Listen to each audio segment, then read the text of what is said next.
Morning, everyone. Josh here, Solopreneur Grind. It is the SG Daily number 76. It is a Wednesday. Hope your week is cruising along.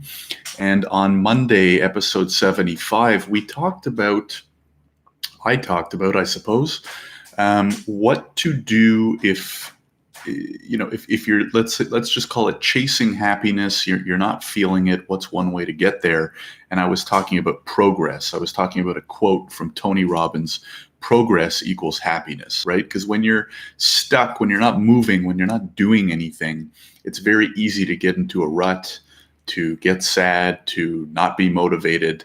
But it's funny, right? Because as soon as you start a new project or you get involved with a new team or you have a new job, right, you're like jolted into this, it's almost like you're jolted with like a drug of like excitement and happiness, and all this new stuff is happening.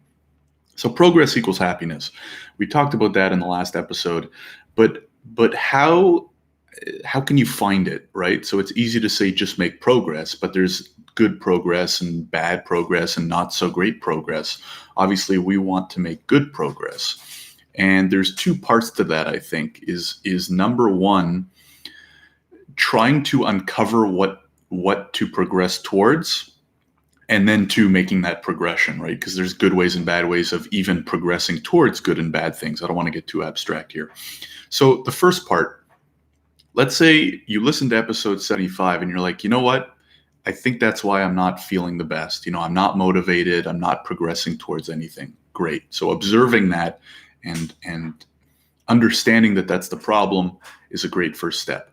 Number two is, okay, I need to start progressing. What do I want to progress towards, right? Because you can progress towards bad things, obviously.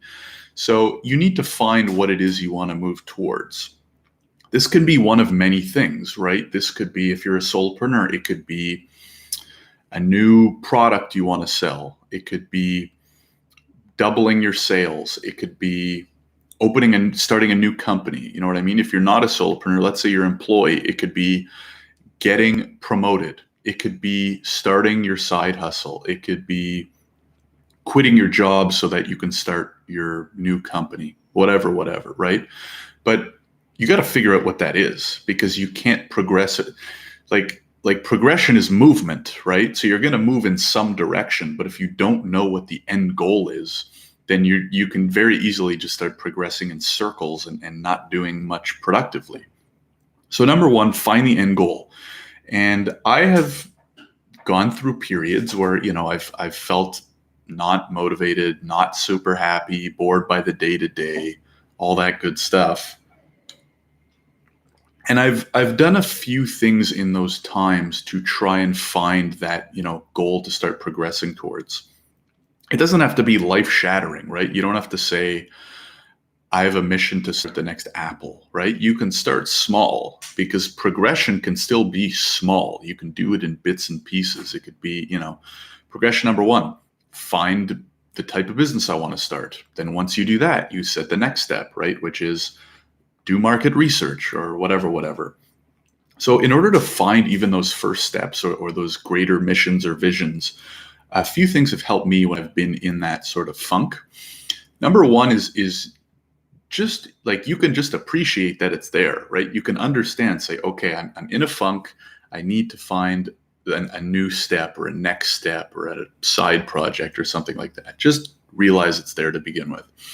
Number two is use the extra. Don't try and force something into the extra time, right? So you don't have to say, oh, I'm demotivated. Maybe I have all this spare time, so I'm going to just try and fit other work into it and load up my schedule, and maybe being busy will fix my problem, right? That's often does the opposite, at least from my experience. What has helped me more has been to actually use that spare time to relax, to think, to read, right? Because you can get inspired and motivated by even just thoughts in your head, right? Spend 15 minutes sitting on a bench in a park or on your balcony, or relaxing, I don't know, out usually in nature is a pretty good way, not necessarily like go into the forest, but even just going for a walk, right? Start infusing 10, 15-minute walks into your day. Reading has really helped too. So lately I've been reading. I've been doing like the kind of biography binge. I did Jack Ma, I did Steve Jobs, Shoe Dog by Phil Knight. I highly recommend. That was an amazing read.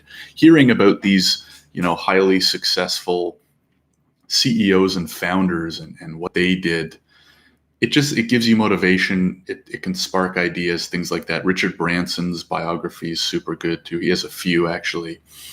So read, think, journal, meditate, all that good stuff, and you'd be surprised by what comes into your head.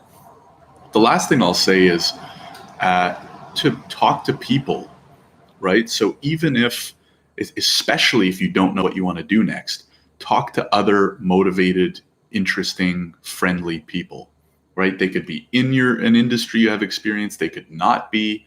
Doesn't matter. Set up coffees with them, set up phone calls with people, go to networking events. Just go talk to people. You'd be surprised what could happen, or who might know a friend of a friend who needs help with this or whatever.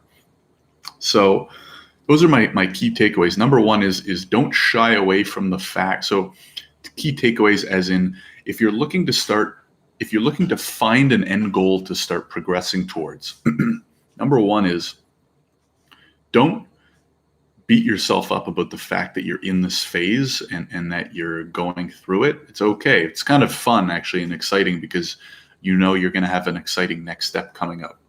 Number two is don't just force stuff into your schedule so that you can be busy, right? Appreciate the spare time you have and fill it with things like thinking more. It sounds stupid, but thinking more in general, reading more, meditating, journaling more, going on walks, exercising, all that stuff. Listen to podcasts, whatever it is. And the third thing is talk to more people. Doesn't matter who. Maybe don't talk to your buddy who's working part-time at minimum wage and playing video games all day, but go talk to other people who are in cool industries, doing cool jobs, are motivated, are friendly. The bar is not high. Just go talk to people and you'll be surprised what happens. So anyways, that's it for today. Hope that helps. If you have any questions, feel free to reach out. If you're watching on YouTube, would love it if you hit the like button, subscribe to the channel. It really helps. If you're listening on the podcast, make sure to subscribe, and I will talk to you on Friday.